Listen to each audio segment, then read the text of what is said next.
y a eu la révolution culturelle, mai 68, les Rolling Stones, les Cheveux Longs, les Black Panthers, les Palestiniens, l'Underground, et depuis 2-3 ans, plus rien. Est-ce que je dois te rappeler que t'es pas chez toi? Arrête de m'appeler mon ami déjà. Toi et moi, on n'est pas si amis que ça. Hein? Donc déjà, tu vas redescendre. Je suis pas ton ami. Tu me vois prendre mon pied et attaquer des vieilles dames avec nos futurs tatoués sur la poitrine? Je comprends rien de rien à ce qui se passe. T'as qu'à voir à la télé, les mecs, ils ont pas de ventre. On sait même pas s'ils chient. Mais célébrer, pourquoi vous voulez célébrer le cinéma? Parce il que- est pas assez célèbre déjà? Ou il l'est plus assez? Bonjour, bonsoir et bienvenue à tous dans ce nouvel épisode du podcast L'Eclipse. Comme d'habitude, je suis en compagnie de Jordan. Comment ça va, Jordan? Ça va très bien, je te remercie. Et toi? Ça va, parfait. Et de Arthur, comme d'habitude aussi. Comment ça va, Arthur? Ça va très bien, merci. Comme vous avez pu le lire dans le titre de l'émission, cette semaine, nous allons vous parler des Feux sauvages, le dernier film de Jiazanke. Actuellement au cinéma. 您今天心情怎么样？对不起，我看不清您的表情。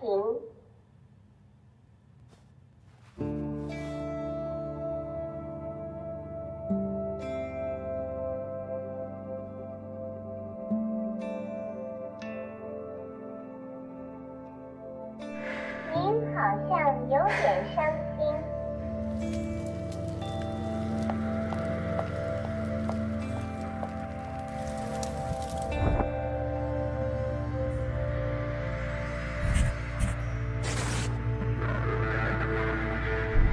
新世纪第一个春天正在向我们走来。克蕾莎修女说：“当你爱到痛时，痛就会消失。”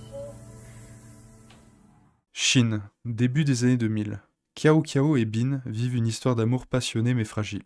Quand Bin disparaît pour tenter sa chance dans une autre province, Kiao Kiao décide de partir à sa recherche. En suivant le destin amoureux de son héroïne de toujours, Jiazanke nous livre une épopée filmique inédite qui traverse tous ses films et 25 ans d'histoire d'un pays en pleine mutation. Comme tu l'as dit, c'est un film assez particulier, parce que c'est un film qui a été monté avec des séquences qui viennent de ses anciens films, des séquences qu'il n'a pas utilisées, des rushs qui n'ont pas été utilisés, ou des séquences qu'il tournait comme ça, un peu à la volée, qu'il a rajouté dans son film et dont il a écrit en fait le scénario après avoir toutes ces séquences. Il les a montées les unes, les unes à la suite des autres, et ça forme un tout qui est vraiment très bien. Moi, j'ai adoré le film. C'est une petite claque. J'ai vraiment, je pensais pas aimer autant, d'autant que j'avais pas lu le résumé du tout. Je savais pas du tout de quoi ça parlait, et pendant à peu près 3/4 d'heure, 1 heure, tu comprends pas grand-chose, en fait, à ce qui se passe pendant le film, parce que on ressent quand même ce côté un peu disparate, des séquences, ou ce côté un peu vaporeux. On comprend pas vraiment ce qui se passe. Toute la première partie, c'est une partie qui est vraiment axée sur la musique, la danse. Il y a beaucoup de chants, de séquences de boîtes de nuit, des séquences de danse. À un moment donné, il y a une espèce de danse sur des escaliers d'un monument. Pour le coup, je me rappelle plus trop de quoi il en retourne à cette séquence-là, mais c'est voilà, beaucoup de séquences de musique et de danse. Et puis ensuite, effectivement, il y a le personnage de Zhao Tao qui va se mettre à rechercher son fiancé, il me semble, et qui va traverser comme ça, qui va errer dans des rues, qui va errer de lieu en lieu, ou au sein même d'un lieu, à la recherche de cet homme, toute seule pendant toute cette séquence-là. Et ça va se terminer sur une troisième partie, un peu comme toujours chez Jiazanke. C'est souvent des films qui sont coupés en parties assez nettes. Une partie beaucoup plus contemporaine qui se déroule en fait pendant la période du Covid, qu'il a certainement tourné récemment, qu'il a collé ensuite au film pour lui apporter une conclusion, et qui est vraiment touchante, qui est très mélancolique, qui dit beaucoup sur la Chine, qui montre un petit peu la mutation à la fois du pays, à la fois de sa propre réalisation, de ses acteurs aussi, qui forcément ont vieilli depuis les premières images qu'il a tournées avec eux 20 ans auparavant, et bah, ces dernières images où On voit, les visages vieillissants, les corps vieillissants de ces 2 acteurs et notamment de Zhao Tao.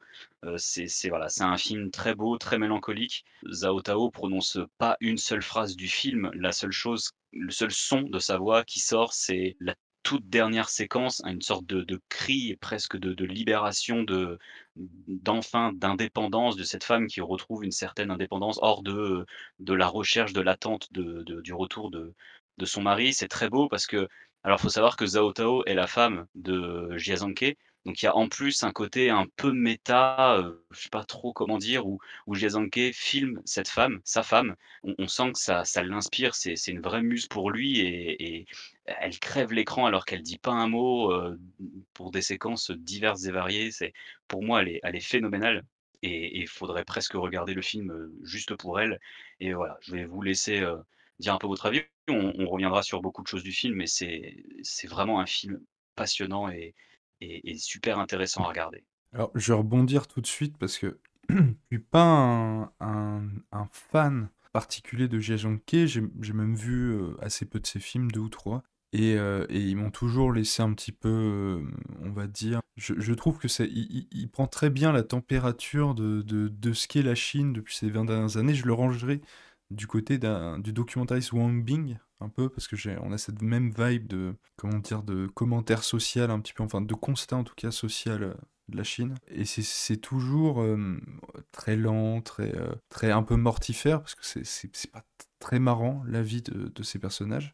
Et là, quand j'ai appris, alors je ne connaissais pas l'histoire du film non plus, mais je savais que c'était fait à base, qu'il avait fait pendant le Covid, et que c'était composé de recyclage de plans de ses anciens films, auxquels il a rajouté des plans qu'il a tournés pour l'occasion. Et j'ai eu très peur quand j'ai entendu ça, parce que je m'attendais peut-être à quelque chose d'assez exécrable, comme L'amour en fuite de Truffaut, le dernier film de la saga Douanel, où en gros c'est une série de flashbacks des films précédents sans grand intérêt.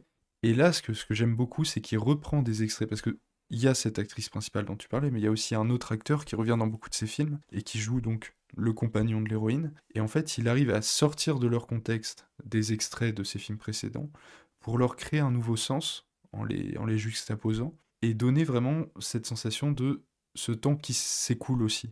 Parce que ça se voit notamment au niveau du ratio d'image et de la qualité d'image, parce qu'on parle de films du début des années 2000 tournés presque en vidéo, avec des films, on voit l'évolution aussi, les débuts du numérique, tout ça, jusqu'à des caméras modernes, et tout en montrant cette transition de l'histoire de la Chine, qui avance, on part de quelque chose de très rural au début vers quelque chose de plus en plus urbain, et en même temps avec cette espèce d'errance de ce personnage féminin qui veut retrouver son compagnon, qui finit par le retrouver dans un dialogue qui d'ailleurs en fait n'est juste fait d'intertitres à l'image, et finalement ils se séparent, et puis après c'est lui qui revient en période de Covid, et il se retrouve une dernière fois avant cette séquence où elle s'en va en courant.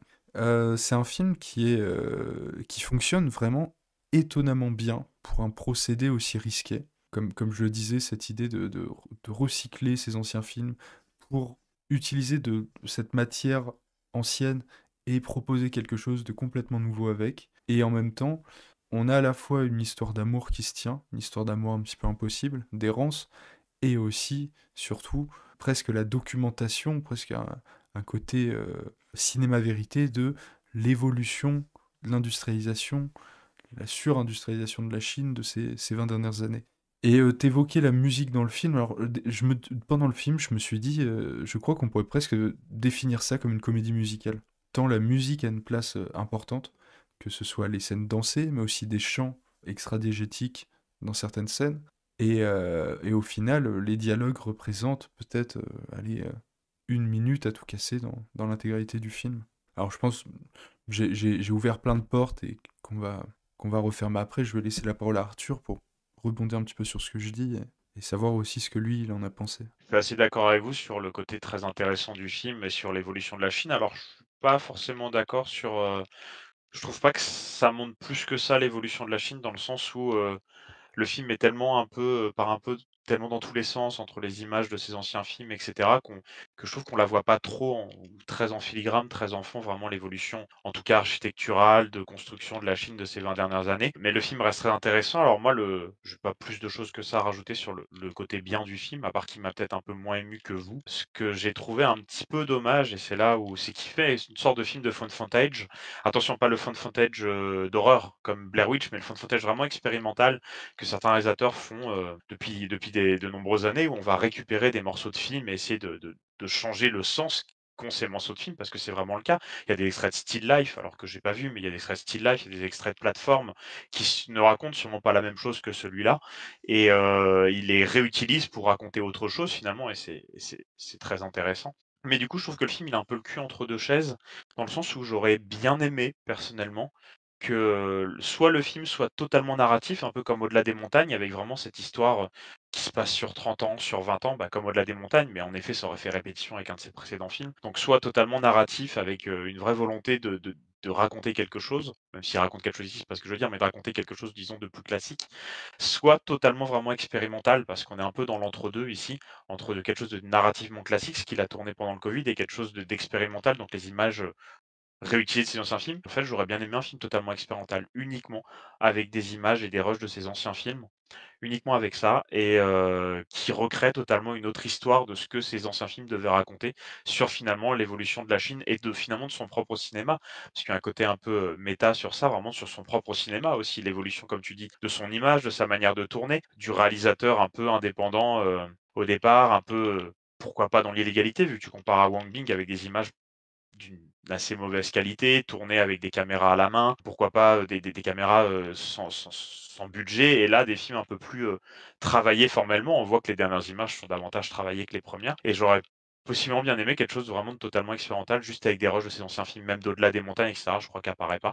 Juste ça en fait, et recréer une narration avec ce qui lui reste finalement de toute sa carrière depuis 25 ans maintenant. 26 ans, je crois que son premier film ça va être 99. Et là, je trouve que le film essaye de faire un mix des 2 qui fonctionne, mais pas sur 2 heures. Qui fonctionne pas tout le temps, je trouve, et qui du coup annihile un peu l'émotion qu'on pourrait avoir de quelque chose de narratif comme Au-delà des montagnes, quelque chose de totalement expérimental comme d'autres réalisateurs le font. Et je suis désolé, il est tard qu'on enregistre, j'ai plus les noms de ces réalisateurs allemands et anglais qui le font beaucoup de found footage comme ça, même français. Et voilà, c'est un peu le petit bémol que je pourrais y mettre. Je reviens pensais à sur Mekas, mais c'est dans un autre registre. Mekas. Mekas Mekas, qui c'est lui reprend qui ses... tourne ses propres Voilà, images, ouais, ouais. mais je vais retrouver quand quelqu'un d'autre parlera, et je le redirai un peu plus tard. Je vais chercher, là, vu que je parle, je cherche pas en même temps, et je finirai sur un truc que j'ai entendu plusieurs fois par la critique presse, comme quoi c'est un film qui n'est absolument pas abordable pour les non-connaisseurs du réalisateur, parce que des images sont un film. Je suis pas du tout d'accord, je pense qu'il est abordable par tout le monde. J'ai pas vu ses premiers films, j'ai pas vu Still Life, j'ai pas vu Plateforme, et le film est quand même, très, très, qualitatif et très appréciable. Je pense qu'il y a pas besoin de connaître par cœur le réalisateur pour pouvoir apprécier ce film, parce que finalement, ce qu'il fait de ses anciens films, c'est de les reconstruire finalement, de les renarrativer, je sais pas si ça se dit, mais refaire une narration avec, qui a rien à voir avec ses premiers films. Je pense qu'il y a pas besoin d'être un fan absolu du réalisateur et de connaître par cœur sa carrière pour apprécier celui-là. Donc vous fiez pas forcément à ce qu'on peut dire d'autres critiques, et c'est pas pour les critiquer que je dis ça, mais je pense que c'est un film qui est quand même abordable, même pour un non-connaisseur et un néophyte du réalisateur. Je suis totalement d'accord avec toi hein, là-dessus. Moi, c'est ce qui m'inquiétait un peu en le lançant. C'est n'étant pas un connaisseur de Jason Kay, et en plus ceux que j'ai vus m'ont pas marqué suffisamment pour que je les ai en tête au moment du visionnage. J'avais peur d'être largué et je me demande même si c'est pas encore plus intéressant de découvrir ce film sans connaître les films qui sont cités dedans, parce que justement, tu as peut-être t'es détaché de ce côté, tu sais, où tu claques du doigt devant ta tête, tu fais ah oui, ça je reconnais, ça c'est plateforme, ah oui, ça c'est The Touch of Sin, je sais pas s'il y a Touch of Sin dedans, mais tu vois, t'es détaché tout de suite de ces choses qui pourraient peut-être te faire sortir de la diégèse de cette œuvre, parce que pour toi, tu vois, je trouve que l'ayant lancé, ne reconnaissant aucun des films qui sont cités dedans, j'ai pas eu une impression de quelque chose d'hétérogène, de quelque chose qui cite que des images viennent d'autres films. Alors il y a ces différents ratios, il y a ces différents régimes d'images, ces qualités, tout ça, qui évidemment nous font comprendre que c'est des rushs qui viennent d'une autre époque, mais en même temps ça colle avec la narration et l'écoulement du temps du film. Donc j'ai trouvé ça très bien sans pour autant connaître plus que ça le cinéma japonais. Moi, je voulais juste revenir sur un truc. Arthur, tu as dit qu'on voit pas trop, l'évolution de la Chine. Je suis pas tout à fait d'accord avec ça parce que alors après, outre le côté, de la dernière partie qui est tournée en plein covid et donc forcément, ils portent des masques, des choses comme ça et ça peut biaiser certaines choses. Moi, je trouve qu'il y a quand même une évolution, bon visuelle, c'est, Lucas l'a un petit peu effleuré quand il a parlé, mais l'architecture, le fait que ça devienne un peu plus urbain, l'espèce de robot qui apparaît, qui vient parler au personnage de Cao Cao, il y a beaucoup de choses comme ça. Mais moi, quelque chose qui m'a surtout vraiment marqué, c'est à quel point il y a une évolution, socialement, en fait, de la Chine où la première partie, ça grouille, ils font la fête, ils sont tous ensemble, il y a vraiment beaucoup de personnages à l'écran dans ces scènes qui ont un peu été, certainement filmées à la dérobée et en parallèle avec la dernière séquence qui pour le coup c'est vraiment, chacun est dans son coin, chacun fait un peu ses trucs, ils sont tous séparés les uns des autres, ils sont très peu proches en fait. Il y a quasiment jamais de lien ou de contact avec même des figurants, sauf pendant la toute dernière séquence, du film avec, cette espèce de jogging, commun, enfin entre plusieurs personnes. Mais il y a vraiment il y a un vide en fait qui se ressent, je trouve, dans cette dernière partie comparé aux premières où au contraire ça grouille, au contraire il y a toujours du monde, il y a toujours quelque chose. D'autant qu'en fait la première partie en plus c'est un peu sur la jeunesse des personnages donc ils font souvent la fête, ils sont en discothèque, enfin voilà et évidemment c'est toujours des lieux où il y a énormément de personnes mais c'est surtout là-dessus je trouve qu'il y a une certaine nuance qui se fait entre les 2 parties. Je vais rebondir là-dessus, sur l'histoire de la Chine. Il y a quand même, en trame de fond, pendant les 2 tiers du film, la construction du barrage des Trois Gorges, qui est le plus grand barrage, je crois, hydroélectrique au monde, et ils ont inondé pour ça des milliers de kilomètres carrés, et ce qui a provoqué un déplacement de 2 millions d'habitants, je crois. Et on voit ce barrage, en fait, se remplir aussi dans le film. Et c'est quelque chose qui est quand même qui montre aussi le temps qui s'écoule parce qu'il me semble qu'entre vous allez comme le film est un petit peu nébuleux, je me trompe peut-être, mais il me semble qu'entre le moment où la nana arrive et quand elle repart et tout, le barrage a monté. Après J'ai pas fait attention à ça, à ce détail-là du barrage. Enfin, hormis le fait qu'ils annoncent effectivement qu'il y a la construction, c'est quasiment le début, en fait, de la deuxième partie. Il me semble qu'il y a longtemps ça, qu'il commence à y avoir la construction de ce barrage-là. D'autant que là, je fais confiance aux critiques que j'ai lues, apparemment, c'est un thème qui a déjà été traité par, Jason Kay dans ses précédents films, Oui, peut-être Still Life, certainement à dans la Still période Life. bah, du coup, ce qui est cohérent, parce que, on en a parlé un petit peu en off, Arthur a été voir, du coup, Still Life, des séquences. Apparemment, Zhao Tao, porte la même tenue que dans toute cette deuxième partie du film, donc voilà, c'est un peu raccord. Oui, non, c'est effectivement, il y a ce genre de petits détails. Il y a juste un truc que j'avais pas dit tout à l'heure que je trouve sympa, c'est, certains disaient que, c'était difficile de faire, la distinction en fait entre les images, enfin dire les rushs qui ont pas été utilisés de ces anciens films et des images qui ont été tournées un peu comme ça. Alors moi je suis comme vous, hein, je suis pas du tout un très grand connaisseur de Jason Kay, j'ai dû voir, 3 films je crois de mémoire, donc je connais pas du tout sa première partie. Mais pour moi dans la première partie du film, il y a toutes ces séquences déjà au format carré dont tu parlais Lucas, qui sont complètement différentes de toutes les séquences avec Zhao Tao qui elles, sont pas dans ce format-là et qui du coup je pense sont les séquences qui ont été un peu, tournées à la dérobée comme ça, par Jiazhangke un peu, enfin on va dire, je sais pas des images pirates, mais je me comprends quoi, des trucs qu'il a tournés comme ça, on va dire par plaisir et qu'il a incorporé dans son film et qui, bah, justement là montrent la Chine à cette période-là. Parce que c'est des moments, des plans séquences de choses qui, narrativement, ne racontent rien, en fait et j'aime beaucoup, ce parallèle, à un moment donné où, bah, justement Zhao Tao est toujours filmé, on va dire dans des rushs de fiction dans cette première partie, mais il y a une séquence, en format carré où Jason Kay la filme comme ça, où elle du coup elle regarde pas la caméra, elle fait rien, enfin, on n'a pas l'impression qu'elle est vraiment en train de jouer, on a juste la sensation de le voir en fait en train de, bah, du coup de filmer sa femme qui, bah, fait rien, enfin je sais pas, il y a des moments comme ça qui sont suspendus, qui c'est vraiment très beau. Vous disiez tout à l'heure qu'il y a pas besoin de très bien connaître ces films et je suis complètement d'accord avec vous. Par contre, Arthur, quand tu dis que ça aurait pu être plus expérimental, peut-être, moi je trouve que ça l'est quand même déjà, est déjà relativement bien. Enfin, je veux dire, dans le sens où c'est quand même des séquences de films qui la collent les unes aux autres. Je veux dire, on n'est pas du tout, dans le comment expliquer? Dans ce qu'a pu faire Linklater avec Boyhood, par exemple. Je veux dire, il a tourné, pareil, une fiction, sur, des années et des années où tu vois le vieillissement, ou même carrément, le personnage de l'enfant qui devient plus grand dans Boyhood. Mais c'était je veux dire, c'est une fiction dès le départ, en fait, c'était tourné pour ça, alors que là, ça ne l'est pas. C'est ça que je trouve incroyable dans ce film et on insiste dessus parce que même enfin, c'est pas des séquences qui étaient vouées à être les unes à la suite des autres et à la fin, ça forme quelque chose, ça forme une espèce de film un peu fragile qui est complètement disparate. Tu as l'impression que le film va menace à tout moment de pas se suivre, de pas être cohérent, de et tout se tient de A à Z. C'est ça que je trouve enfin, en un sens, je trouve ça presque prodigieux que tout ait un sens, tout accolé en 2 heures ait un sens, alors que rien n'était prédestiné à ce qu'elles aient un sens et ça, je trouve que le tour de force est quand même, relativement exceptionnel et le fait qu'il ait réussi justement à faire quelque chose narrativement de ces séquences, enfin, pour le coup, je trouve que c'est très, très fort, quoi. Ouais, je vais te suivre là-dessus, et moi aussi je vais être en désaccord avec Arthur. C'est, je trouve, toi Arthur, tu disais, tu trouves que le film a le cul entre deux chaises. Moi je trouve au contraire qu'il arrive à être dans un équilibre qui fonctionne vraiment très bien. Tu vois, où vraiment, pour moi, je trouve que c'est une grande réussite en termes oui, d'arriver à intégrer ces anciennes séquences et la nouveauté. Je me suis pas senti.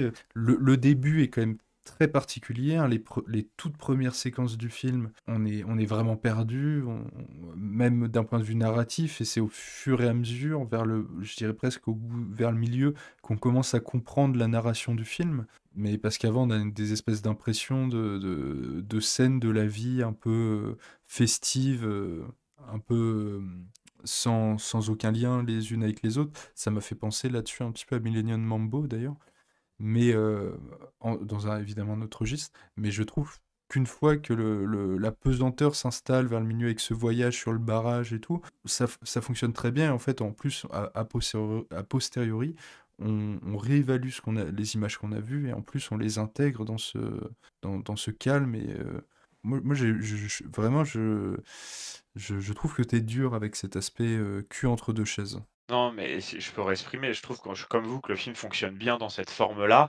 C'est juste un petit peu mon côté, j'adore le cinéma expérimental et trucs comme ça, l'envie d'avoir peut-être eu, un truc vraiment, peut-être même jusqu'au boutiste et sans dire que le film l'est pas, mais dans sa volonté de réutiliser des images du passé, sans avoir des images, tournées récemment.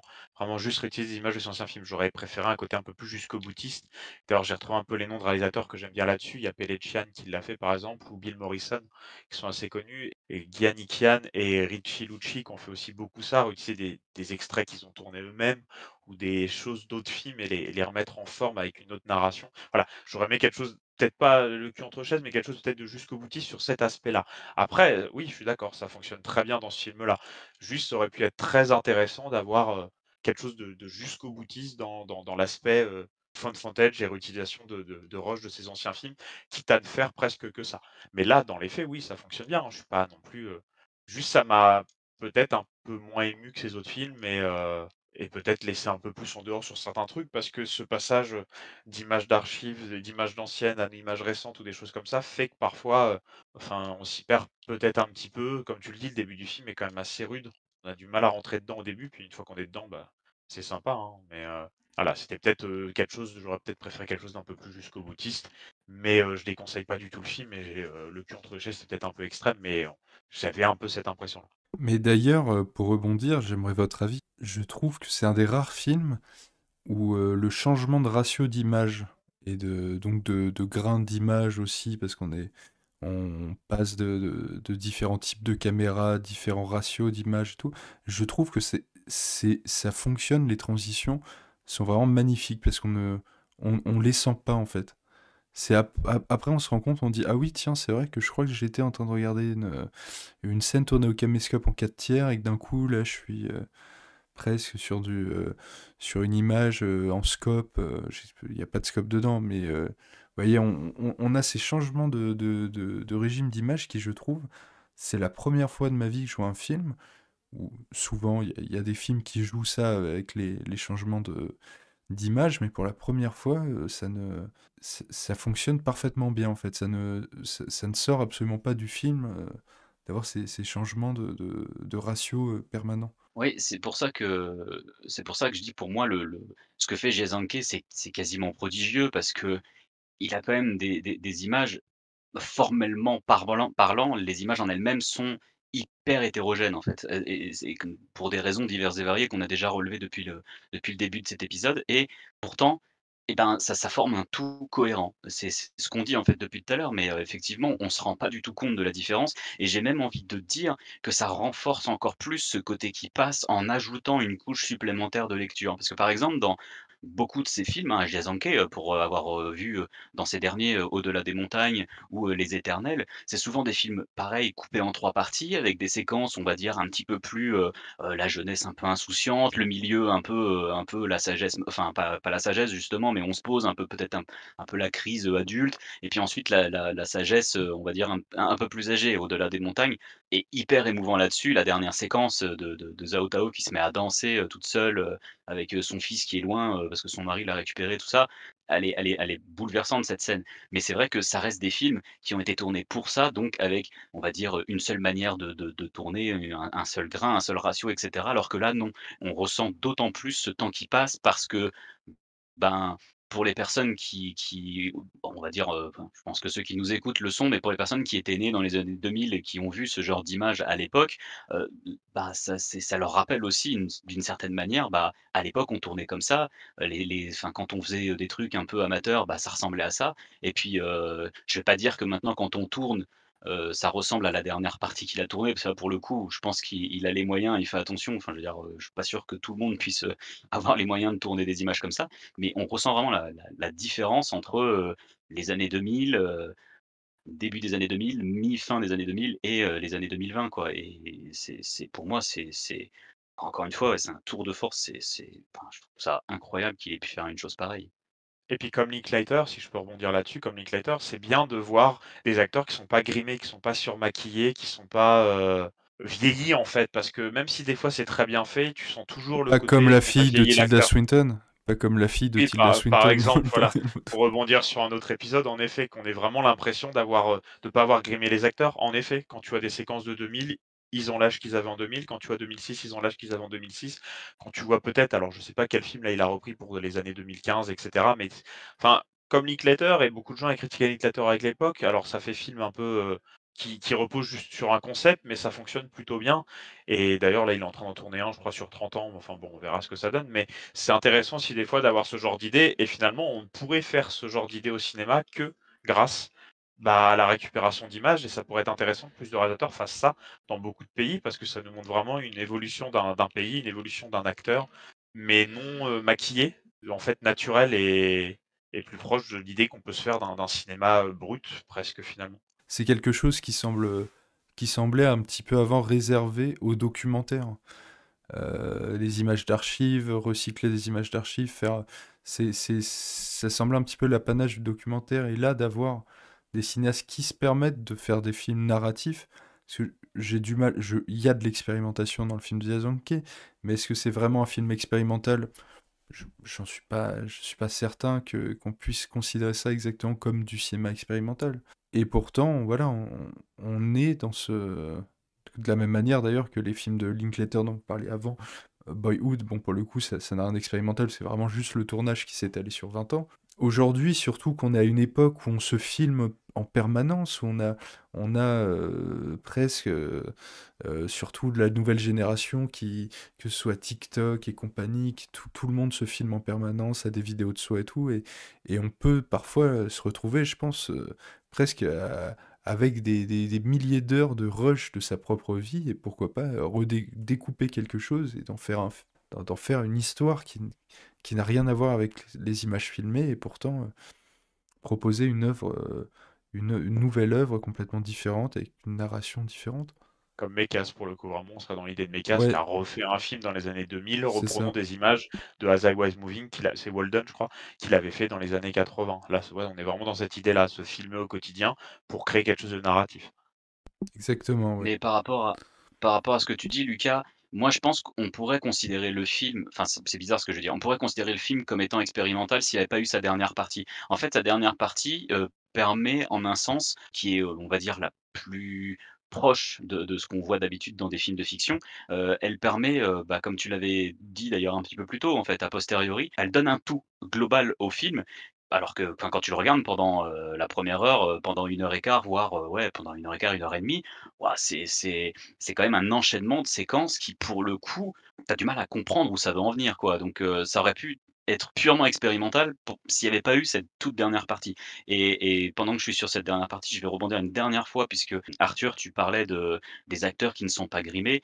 C'est d'autant plus beau que dans ce film, comme c'est tourné pendant la période du Covid ou du moins ça y fait référence, la séquence, on va dire de entre guillemets de «révélation» des visages quand, ces 2 amants, qui sont certainement pas vus depuis des décennies se montrent, enfin se dévoilent, se découvrent en fait en retirant ce masque. C'est juste, enfin c'est d'une beauté hallucinante. Enfin je veux dire Zhao Tao qui montre, après que tu l'aies vue beaucoup plus jeune pendant, quasiment 1 heure et demie, voire à quoi elle ressemble maintenant, sachant que bon, après on a l'habitude chez ceux qui suivent un petit peu Jiazanke, on l'a vu vieillir de toute façon dans ses autres films. Là, je parle vraiment que de ce film-là. Ça a un côté vraiment enfin c'est d'une beauté, et enfin de toute façon, je l'ai déjà dit tout à l'heure, mais elle est vraiment incroyable. Et à un moment donné, il y a une séquence où elle se met à pleurer, elle est de mémoire, elle est filmée en gros plan, il y a une larme qui coule, qui finit derrière son masque. Enfin enfin pour le coup, toute cette dernière partie m'a vraiment ému. C'est tout un truc sur, Bah, la enfin scène voilà, on avec l'a dit tout à l'heure, la scène avec le robot est très touchante.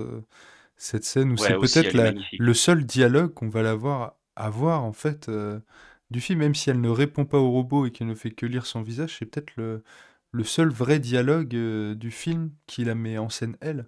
Et c'est Ouais, le robot a quasiment plus de temps de parole que n'importe lequel des personnages du film. Et il y a C'est vrai une autre qu'il y chose. a juste un type à un moment donné avec une perruque qui lui parle comme ça sous un préau, il pleut et il dit beaucoup de trucs que Ouais, d'ailleurs j'ai oui, absolument rien compris. oui, une Mais, sorte de moine. C'est un moine qui veut lui faire qui veut lui lire, je crois, sa fortune. Et en fait, tu vois que c'est juste un mec avec les cheveux peroxydés qui a une perruque. Mais il y a justement des petites touches comme ça d'humour quand même, parce que malgré tout, le film est pesant, parce que quand même la Chine, et même comment Jiazanke la film, bon, ça, t'as pas l'impression que les gens s'amusent de ouf, que c'est pesant, cette industrialisation, tout ça. Et pourtant, tu as cette petite touche d'humour. Je pense à ce moine, du coup, avec sa perruque, ce moine peroxydé avec une perruque. Mais il y a aussi la scène du TikToker. Ça m'a fait beaucoup rire. c'est drôle, mais Le vieux. c'est triste un peu en même temps, Mais hein, oui, parce c'est que ça. tu C'est sens que, tu vois, pathétique. C'est pathétique. c'est Mais pathétique, voilà. c'est une réalité qui est pathétique. Une réalité sociale qui est pathétique. Mais tu vois, ouais, ça fonctionne. Ça fonctionne. Puisque tu parles de trucs drôles, il y a un truc qui m'a beaucoup fait rire, je sais pas si c'est volontaire, hein, mais il y a un truc qui m'a tué de rire. Je sais pas si vous vous rappelez, c'est la transition dans la dernière partie là, la partie, contemporaine, on va dire, la transition entre à un moment donné, il y a une séquence de danse et d'un coup on arrive dans un supermarché, ça fait une transition hyper chelou. Je sais pas si vous voyez de quoi vous parlez, Moi, ce qui de m'avait. quoi je parle, Si, si, pardon? si. Et Si, ça si. m'a Et ce qui m'a. Et ce qui, ça si. m'a fait hurler de rire, hein. Et ce qui m'a marqué, c'est dans le supermarché, en tant que technicien du cinéma, tu vois, c'est mon métier, j'essayais de comprendre quelle caméra était utilisée. Parce que je crois que c'est une caméra à 360, mais du coup, on a un angle immense, un fisheye, mais qui zoome vers le personnage là, qui pèse ses légumes, mais on a en même temps, tout en faisant des mouvements de caméra un peu étranges. Alors, je sais pas, on dirait presque que c'est un drone qui flotte dans le. Alors c'est vraiment ça, c'est des images. Je me demande si c'est pas les trucs de vidéosurveillance chinois là, du futur là, je sais pas, mais c'est très étonnant comme plan, c'est très très étonnant. Et en truc amusant, bon ça c'est trivial, mais la musique qui revient souvent dans le film là, aïe aïe aïe, I'm your little Et butterfly. ouais. Ça m'a fait beaucoup rire. J'étais là, putain, mais les Chinois écoutaient ça eux aussi en 2005. Enfin bref, bon, je pense qu'on a fait le tour. C'est surtout toi, Arthur, qui a l'air d'avoir des refs de films qui reprennent des idées comme ça. Alors, si tu t'as name drop quelques réalisateurs, mais si tu peux revenir dessus, peut-être en épelant le nom aussi pour nos auditeurs. Comme Alors, ça, Bill Morrison, c'est pas trop compliqué. t'as des films en Ouais. particulier? Des films en particulier? Ouais, de Bill Morrison, c'est surtout des courts-métrages. Il va y avoir Beyond Zero, par exemple, qui reprend des images de la Première Guerre mondiale et qui les, réactualise, disons, je sais pas comment dire, qui recrée une autre forme de narration autour de ça. Alors par contre, là, on est vraiment dans de l'expérimental pur, c'est-à-dire que vu que c'est des images d'époque, elles sont pas retravaillées formellement. Donc il y a des bouts de la pellicule qui sont brûlés, il y a des images qu'on n'arrive pas à voir, et cetera, qui sont mais, le meilleur exemple que j'avais, c'est un réalisateur allemand, mais je vous avoue que je retrouve pas le titre là. Mais il avait un concept intéressant, c'est un peu comme Mekas, il se filmait lui et sa famille et ensuite il mettait les pellicules dans son jardin, dans une piscine, dans un arbre et cetera. Il les récupérait 1 an après et il repondait le film tel quel. Ah, il travaillait du coup à la fois sur le souvenir et la réutilisation de l'image. Je vais vous retrouver le titre, au pire je le mettrai sur Twitter. Il va travailler à la fois sur, la réutilisation de l'image du coup comme le found footage et en même temps sur la dégradation du matériel qui fait le cinéma, c'est-à-dire la pellicule. Donc comment on peut conserver la pellicule? Qu'est-ce qui reste finalement? Qu'est-ce qui restera de nos images dans 10, 20 ou 30 ans? Et Jason Kull fait un petit peu parce que je pense qu'au début de sa carrière, je sais pas si c'était que du numérique, ouais, si tu dis caméscope, peut-être qu'il y avait quand même pas mal de numérique, Je mais il pense qu'il travaille aussi y sur a du finalement DV, il y a du DV un peu, je pense. OK. Je pense qu'il travaille quand même aussi un peu sur, qu'est-ce qui reste finalement de nous, de notre art, de notre cinéma 10, 15, 20 ans plus tard et c'est ce que faisait ce réalisateur allemand en essayant de voir ce que notre art, notre culture et la culture qui nous fascine tous ici pour faire le podcast, restera dans 1000 ans finalement. Parce que c'est vrai que la pellicule ça s'abîme, le numérique ça disparaît, donc qu'est-ce qui restera de tout ça? Et le found footage travaille un peu là-dessus. Et il y en a un dernier qui est assez intéressant, j'ai même acheté le bouquin, mais j'ai plus le nom du réalisateur avec, c'est, Girl with a Gun, ça c'est le titre, qui pareil reprend des images de western des années, 50 et recrée totalement une autre histoire un peu féministe autour et c'est assez intéressant aussi. Ah bah, Mais moi, pareil, je mettrai je pourrais citer La Classe américaine. aussi. Là, on arrive dans les détournements, mais oui, c'est ces films qui détournent des images pour en faire. Classe américaine, si vous l'avez pas vu, évidemment, c'est excessivement drôle. Donc, je vous recommande, disponible sur YouTube, La Classe américaine, le grand détournement, réalisé par Michel Hazanavicius.